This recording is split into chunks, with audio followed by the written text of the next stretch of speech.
أعوذ بالله من الشيطان الرجيم. بسم الله الرحمن الرحيم. وما أصابكم من مصيبة فبما كسبت أيديكم ويعفو عن كثير وما أنتم بمعجزين في الأرض وما لكم من دون الله من ولي ولا نصير. ومن آياته الجوار في البحر كالأعلام إن يشأ يسكن الريح فيظللن رواكد على ظهره إن في ذلك لآيات لكل صبار شكور أو يوبقهن بما كسبوا ويعفو عن كثير. صدق اللہ العظیم. اور تمہیں جو بھی مصیبت پہنچتی ہے، وما اصابکم من مصیبہ، تمہیں جو بھی مصیبت پہنچتی ہے، فبما کسبت ایدیکم، تو وہ اس وجہ سے جو تمہارے ہاتھوں نے کمایا، وَيَعْفُ عَنْ كَثِيرٍ، اور بہت سی غلط کمائیاں یعنی گناہ، وہ تو اللہ تبارک و تعالی معاف بھی فرما دیتے ہیں۔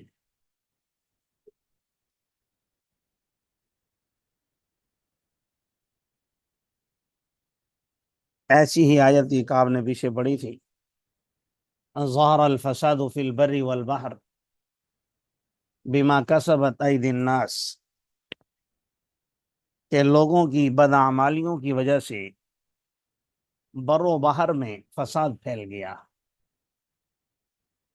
اور یہاں بھی آپ دیکھ رہے ہیں تو اس سے بھی زیادہ واضح ہے کہ انسان پر جو بھی مصیبت آتی ہے تو وہ اس کی اپنی بدعمالیوں کا نتیجہ ہوتا ہے۔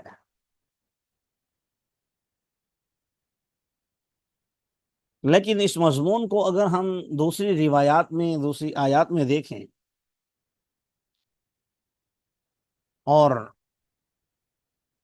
حالات و واقعات اور تاریخ کو اور سیرت کو دیکھیں تو پھر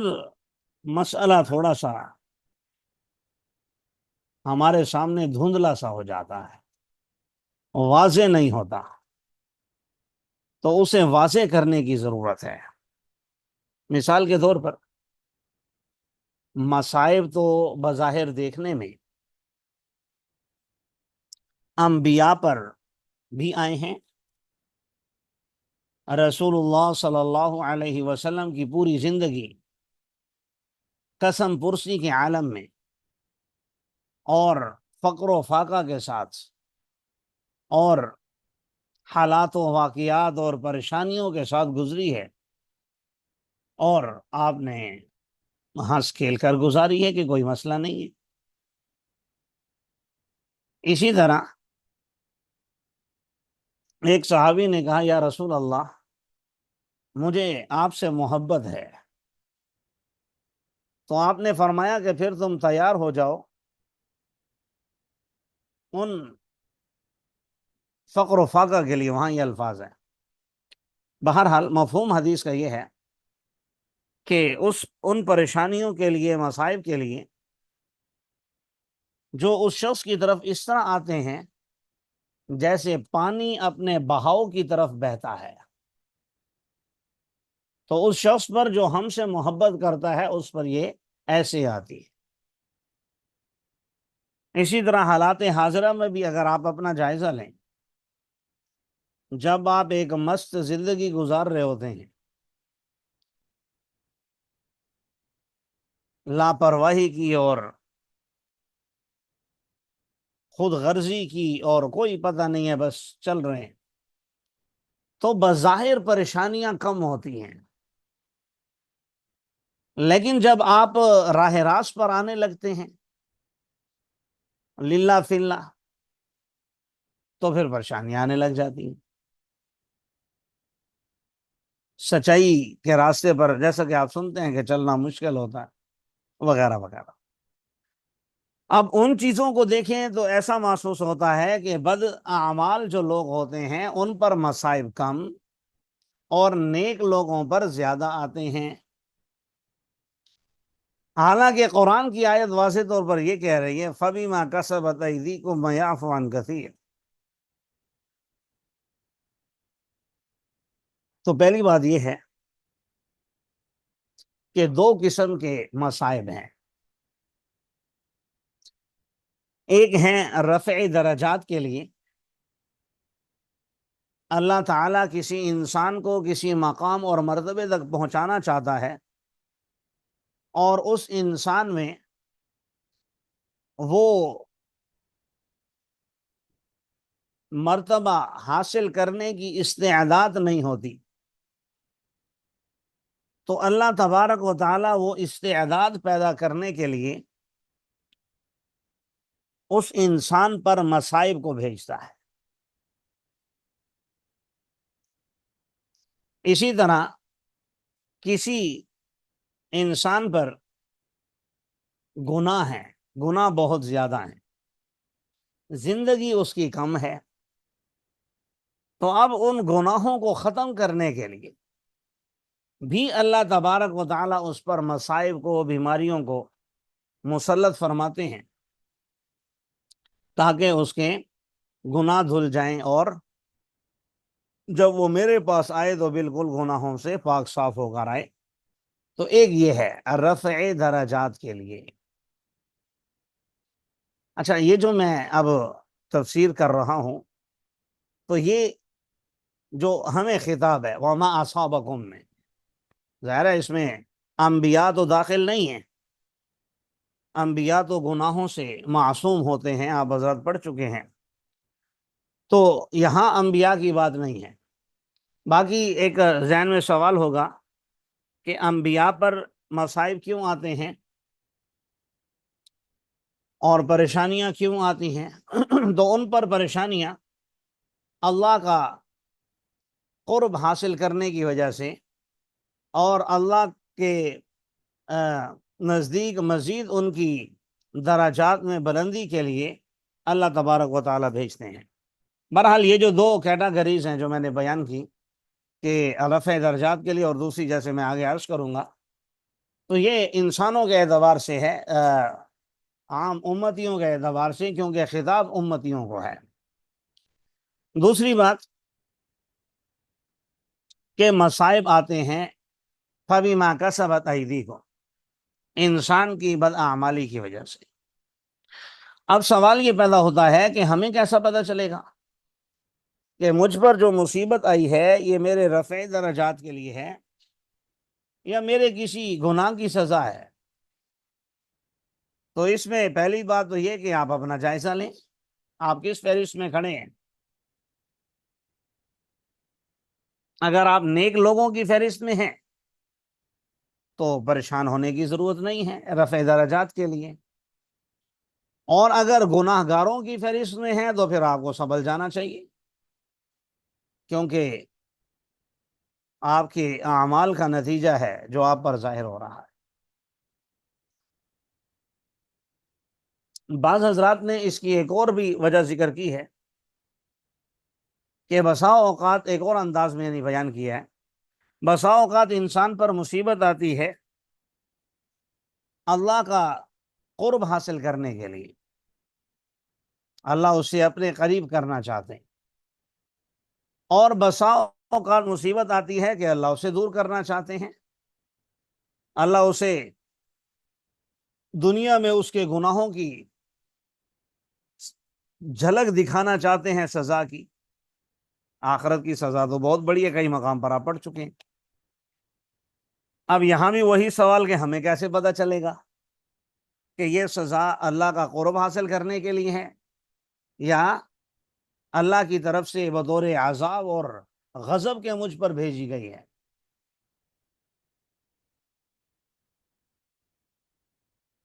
تو علماء نے لکھا ہے کہ جس مصیبت کے آنے کے بعد آپ کو رجوع الی اللہ کی توفیق مل جائے، پریشانی آنے کے بعد آپ اللہ کی طرف متوجہ ہو جائیں، عبادات میں، ذکر اذکار میں، توبہ میں، صلاۃ التوبہ، صلاۃ الحاجت، ان چیزوں کا اہتمام کریں، تو پھر اس کا مطلب یہ ہے کہ یہ اللہ کا قرب حاصل کرنے کے لیے. اور اگر مصیبت آنے کے بعد جو پہلے تھوڑی بہت عبادات تھیں وہ بھی چھوٹ جائیں، اور آپ اور گناہوں میں پھنستے چلے جائیں، تو پھر اس کا مطلب یہ ہے کہ یہ اللہ کی طرف سے ناراضگی کا اظہار ہے۔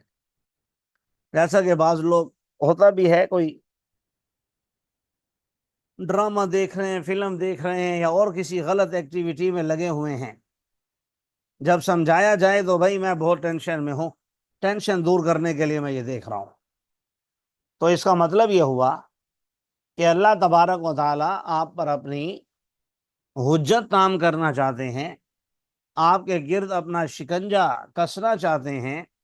اس لیے آپ پر یہ مصیبت بھیجی ہے تاکہ آپ اور گناہوں میں آگے بڑھتے چلے جائیں۔ اللہ تعالی ہم سب کو یہ باتیں سمجھنے کی اور عمل کرنے کی توفیق عطا فرمائے۔ وَمَا أَنْتُمْ آمین۔ بِمُعْجِزِينَ فِي الْأَرْضِ، اور تم زمین میں عاجز کرنے والے نہیں ہو، اور نہ ہی تمہارے لیے اللہ کے سامنے کوئی دوست ہے اور نہ ہی کوئی مددگار۔ اور اس کی نشانیوں میں سے ہیں بڑے بڑے جہاز، مثل پہاڑوں کے، سمندر میں بڑے بڑے جہاز کل اعلام، ایسے جیسے پہاڑ ہوں، حالانکہ پانی میں تو اگر آپ ایک سوئی پھینک دیں، کچھ بھی ڈال دیں، ڈوب جاتی ہے، اور یہ بڑے بڑے جہاز اتنے سمندر کی پشت پر کھڑے ہیں، ڈوب نہیں رہے۔ اچھا، فرمایا اگر اللہ چاہے تو ہواؤں کو روک دے، فَيَظْلَلْنَ رَوَاكِدَ عَلَى ظَهْرِ، تو وہ جہاز سمندر کی پشت پر رکے کے رکے رہ جائیں۔ ظاہر ہے آج کے اس جدید دور میں بھی جب مشینری ایجاد ہو چکی، تب بھی سمندری سفر میں ہواؤں کو بڑا عمل دخل ہوتا ہے۔ ہوائیں کس سمت کی چل رہی ہیں اور آپ نے کس سمت جانا ہے، اس کا بڑا لحاظ ہوتا ہے۔ فرمایا یقیناً اس میں نشانیاں ہیں ہر صبر کرنے والے شکر گزار بندے کے لیے۔ اچھا، یا تو ہوا روک دے تاکہ یہ پہنچ نہ سکیں اپنی منزل تک، اور دوسرا یہ بھی ہے او یوبقہن، کہ ان کو ہلاک کر دے ان کے اعمال کی وجہ سے، ان کی بدعمالیوں کی وجہ سے انہیں ہلاک کر دے۔ اللہ تو اس پر بھی قادر ہے۔ پھر دوبارہ فرما رہے ہیں وَيَعْفُ عَنْ كَثِيرٍ، اور بہت سی خطائیں تو اللہ معاف فرما دیتے ہیں۔ جانتے ہیں وہ لوگ جو ہماری آیات کے بارے میں جھگڑتے ہیں، مَا لَهُم مِّن مَّحِيصٍ، ان کے لیے کوئی جائے پناہ نہیں ہوگی۔ جو کچھ تم دیے گئے ہو، کچھ بھی، وہ دنیاوی زندگی کا سامان ہے۔ وَمَا عِندَ اللَّهِ خَيْرٌ وَأَبْقَىٰ، اور جو کچھ اللہ کے پاس ہے وہ بہتر بھی ہے اور زیادہ باقی رہنے والا بھی ہے، ان لوگوں کے لیے جو ایمان لائے اور اپنے رب پر بھروسہ کرتے ہیں۔ آگے اب ایمان والوں کی صفات ذکر فرمائی ہیں کہ یہ کون سے ایمان والے ہیں جو اپنے رب پر بھروسہ بھی کرتے ہیں اور ایمان بھی لاتے ہیں۔ فرمایا وہ لوگ جو یجتنبون کبائر الاسم، بڑے بڑے گناہوں سے بچتے ہیں، پہلی بات۔ دوسری چیز، فحاشی کے کاموں سے بھی بچتے ہیں۔ فحاشی کا اگرچہ کبائر الاسم میں یہ داخل ہے، لیکن علیحدہ طور پر ذکر کیا ہے، کیونکہ کبائر الاسم زیادہ تر وہ اکیلے آدمی کے گناہ ہیں۔ آپ چوری کرتے ہیں، شراب پیتے ہیں، شلوار ٹخنوں سے نیچے رکھتے ہیں، غیبت کرتے ہیں، تو ایک دو آدمی اور ان کا آپس میں یہ تعلق ہے اور بات چل رہی ہے۔ لیکن جو فحاشی ہے یہ متعدی گناہوں میں سے ہے، اور اس کے اثرات بھی پھر صرف ایک دو بندوں تک محدود نہیں رہتے، بلکہ انسان کی نسلوں میں چلتے ہیں اور پورے معاشرے پر اثر انداز ہوتے ہیں۔ اس لیے فرمایا کہ ایمان والے، رب پر بھروسہ کرنے والے، بلکہ ایمان والوں کی پہلی صفت یہ ہے کہ اپنے رب پر بھروسہ کرتے ہیں۔ دوسری صفت یہ ہے کہ کبیرہ گناہوں سے اور فحاشی کے کاموں سے بچتے ہیں۔ تیسرا، وَإِذَا مَا غَضِبُوا هُمْ يَغْفِرُونَ، اور جب وہ غضبناک ہوتے ہیں، غصہ ہوتے ہیں، تو معاف کر دیتے ہیں۔ نمبر 4، والذین استجابوا لربہم، وہ اپنے رب کے لیے، اپنے رب کے سامنے دعا گو ہوتے ہیں اور اپنے رب کے حکم پر اطاعت کرتے ہیں، اس کی بات پر لبیک کہتے ہیں دوسرے الفاظ، وَأَقَامُوا الصَّلَاةَ، اور نماز قائم کرتے ہیں، اور ان کے معاملات شورا بینہم، مشورے سے طے ہوتے ہیں، وَمِمَّا رَزَقْنَاهُمْ يُنْفِقُونَ، اور اس رزق میں سے جو ہم نے ان کو عطا کیا ہے وہ خرچ کرتے، وَالَّذِينَ إِذَا أَصَابَهُمُ الْبَغْيُ، اور جب ان کو کوئی سرکشی پہنچتی ہے، کوئی ان پر ظلم کرتا ہے، کوئی ان کے ساتھ زیادتی کرتا ہے، تو اب معاف نہیں کرنا، اجازت ہے انتقام لینے کی، ہم ینتصرون، تو وہ انتقام لیتے ہیں، وَجَزَاءُ سَیِّئَةٍ سَیِّئَةٌ مِثْلُهَا، برائی کا بدلہ برائی ہے اس کی مثل، ہاں جو معاف کر دے اور اصلاح کر لے تو اس کا اجر اللہ پر ہے، یقیناً اللہ ظالم لوگوں کو پسند نہیں کرتا۔ اور وہ لوگ وہ شخص جو ظلم ہونے کے بعد انتقام لے، فَأُولَٰئِکَ مَا عَلَیْہِم مِّن سَبِیل، یہی وہ لوگ ہیں جن پر کوئی الزام نہیں ہے، کیونکہ انہوں نے تو اپنا بدلہ لیا ہے۔ انما السبیل علی الذین یظلمون الناس، الزام تو ان لوگوں پر ہے جو لوگوں پر ظلم کرتے ہیں اور زمین میں ناحق سرکشی کرتے ہیں۔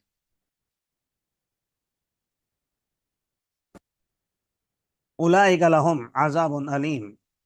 یہی وہ لوگ ہیں جن کے لیے دردناک عذاب ہے، اور وہ شخص جس نے صبر کیا اور معاف کر دیا، یقیناً یہ بڑے ہمت کے کاموں میں سے ہے۔ یعنی اگر آپ چاہیں تو معاف کر دیں، یہ بہت اچھی بات ہے، لیکن معاف کرنا یہ بہت بڑا، اس کے لیے ظرف چاہیے، اس کے لیے بڑی ہمت چاہیے، اور اس کے لیے بڑا ایمان چاہیے۔ جو انسان جتنا زیادہ متقی پرہیزگار ہوتا ہے، جسے جتنا زیادہ اللہ کا قرب حاصل ہوتا ہے، تو اس انسان کے اندر پھر اللہ تبارک و تعالی اپنی صفات کو بھی ٹرانسفر کرتے ہیں۔ دوسرے الفاظ میں یوں عرض کروں گا کہ اللہ تبارک و تعالی اپنی صفات اپنے بندوں میں دیکھنا چاہتے ہیں، کیونکہ اللہ تبارک و تعالی نے ہمیں، یعنی حضرت انسان کو زمین میں اپنا خلیفہ بنا کر بھیجا ہے، اور خلیفہ جو ہے وہ نائب ہوتا ہے اصل کا، تو نائب ہونے کا یہی مطلب کہ جو ٹھیک ہے اس جیسا تو وہ کبھی نہیں ہو سکتا، ظاہر ہے اللہ تو اللہ ہے، لیکن اللہ نے جیسے انسان کو جب بنایا تو اس کے اندر قوت سماعت رکھی، قوت بصارت رکھی، قوت گویائی رکھی، وغیرہ وغیرہ، اور پھر اللہ کی صفات بھی ہم پڑھتے ہیں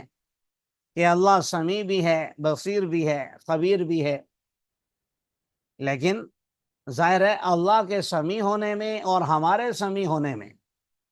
کوئی مماثلت نہیں ہے۔ اللہ کا سمیع ہونا وہ اس کی شان کے اعتبار سے ہے، بلکہ علماء ایک جملہ لکھتے ہیں، کما یلیق بشانہ، ان کی شان کے مطابق، اور ہمارا سننا اور دیکھنا وہ ہماری حیثیت کے مطابق ہے۔ تو بہرحال میں یہ عرض کر رہا تھا کہ اللہ تبارک و تعالی یہ چاہتے ہیں کہ اپنے بندوں میں یہ صفات دیکھیں، تو اس لیے صبر، معافی، اللہ تعالیٰ بھی دیکھ رہے ہیں انسانوں کو کہ کیا کچھ کر رہے ہیں، لیکن بار بار آپ نے دیکھا فرما رہے ہیں وَيَعْفُ عَنْ كَثِيرٍ، کہ بہت سی خطائیں تو ہم معاف فرما دیتے ہیں، بلکہ سورہ یاسین میں آپ نے پڑھا ہے وَلَوْ يُؤَاخِذُ اللَّهُ النَّاسَ، کہ اگر اللہ اگر لوگوں کو پکڑنا شروع کر دے ان کے بداعمالیوں کی وجہ سے، تو پھر اس زمین پر کوئی بھی جاندار آپ کو زندہ نظر نہ آئے۔ ہمارے اعمال کا تو یہ حال ہے۔ بہرحال آگے دیکھ لیجیے تھوڑا سا۔ وَمَن يُضْلِلِ اللَّهُ فَمَا لَهُ مِن وَلِيٍّ مِّن بَعْدِهِ، جس سے اللہ گمراہ کر دے تو اس کے لیے کوئی ولی نہیں ہے اس کے بعد۔ اور آپ دیکھیں گے ظالم لوگوں کو جب وہ عذاب کو دیکھیں گے تو کہیں گے هل إِلَى مَرَدٍ مِّن سَبِيلٍ، کیا بچنے کا کوئی راستہ ہے؟ آپ ان کو دیکھیں گے کہ وہ پیش کیے جائیں گے اس آگ پر، خاشعین من الذل، ذلت کی وجہ سے وہ دبے دبے سے ہوں گے، جھکے جھکے سے کھڑے ہوں گے، اور کن اکھیوں سے دیکھ رہے ہوں گے۔ جیسے ہوتا ہے نا مجرم آنکھیں اٹھا کر تو دیکھ نہیں سکتا شرمندگی کی وجہ سے،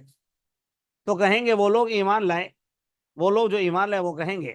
یقیناً خسارے میں پڑ گئے وہ لوگ جنہوں نے اپنے آپ کو اور اپنے گھر والوں کو قیامت کے دن خسارے میں ڈال دیا۔ الا ان الظالمین فی عذاب مقیم، سن لو بے شک ظالم لوگ دائمی عذاب میں ہوں گے، نہ ان کا کوئی اولیاء ہوں گے جو ان کی مدد کریں اللہ کے سامنے۔ جسے اللہ گمراہ کر دے تو پھر اس کے لیے کوئی راستہ اب نہیں ہے، کوئی آپشن نہیں ہے۔ لہذا بہتری اسی میں ہے، استجیبوا لربکم،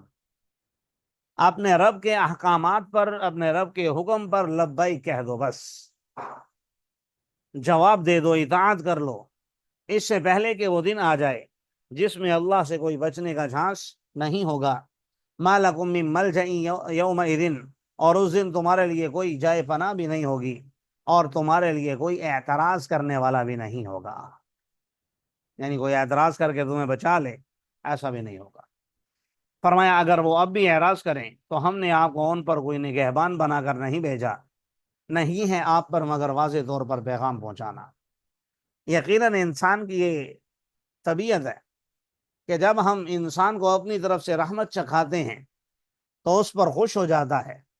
اور اگر انہیں تکلیف پہنچ جائے ان اعمال کی وجہ سے جو ان کے ہاتھوں نے آگے بھیجی تو پھر فَإِنَّ الْإِنسَانَ كَفُورٌ، یقیناً انسان بڑا ناشکرا ہے۔ اللہ ہی کے لیے آسمان اور زمین کی بادشاہت ہے، پیدا کرتا ہے جس کو چاہتا ہے، یَهَبُ لِمَن یَشَاءُ إِنَاثًا، جس کو چاہتا ہے بیٹیاں عطا کرتا ہے، وَيَهَبُ لِمَن يَشَاءُ الذُّكُورَ، جس کو چاہتا ہے بیٹے عطا کرتا ہے، أَوْ يُزَوِّجُهُمْ ذُكْرَانًا وَإِنَاثًا، جس کو چاہتا ہے بیٹے اور بیٹیاں دونوں عطا کرتا ہے، وَيَجْعَلُ مَن يَشَاءُ عَقِيمًا، اور جس کو چاہتا ہے بانجھ بنا دیتا ہے۔ یقیناً وہ علم والا بھی ہے، قدرت والا بھی ہے۔ دیکھیں آج کے زمانے میں بھی اگر کوئی ان آیات کو دیکھنے کے باوجود، پڑھنے کے باوجود بیٹی کی پیدائش پر ناراض ہو، بیٹی کی پیدائش پر بیوی کو طلاق دے دے، یا اولاد کے نہ ہونے پر بیوی کو کوسا جائے، اسے برا بھلا کہا جائے، تو میں سمجھتا ہوں کہ یہ قرآن کے ساتھ پھر قرآن کی حق تلفی ہے کہ آپ پڑھ تو رہے ہیں لیکن ان کے الفاظ پر آپ کو یقین نہیں ہے۔ اللہ نے تو ایک ایک صورت الگ الگ کر کے بیان کر دی کہ بھئی یہ میرے اختیار میں ہے، تمہارے اختیار میں نہیں۔ کسی بشر کے اندر یہ طاقت نہیں ہے کہ وہ اللہ سے کلام کر سکے مگر وحی کے ذریعے یا پردے کے پیچھے، یا اللہ بھیجتا ہے رسول کو فَيُوحِيَ بِإِذْنِهِ مَا يَشَاءُ إِنَّهُ عَلِيٌّ حَكِيمٌ، بس وہ وحی کرتا ہے اس کے حکم سے جس کو چاہتا ہے، یقیناً وہ بلند و بالا ہے، حکمت والا ہے۔ چلیں یہ آیت انشاءاللہ یہاں سے تھوڑا سا وضاحت طلب ہے، تو یہ آخری 2-3 آیتیں ہم کل پڑھ لیں گے، اللہ خیر فرمائے۔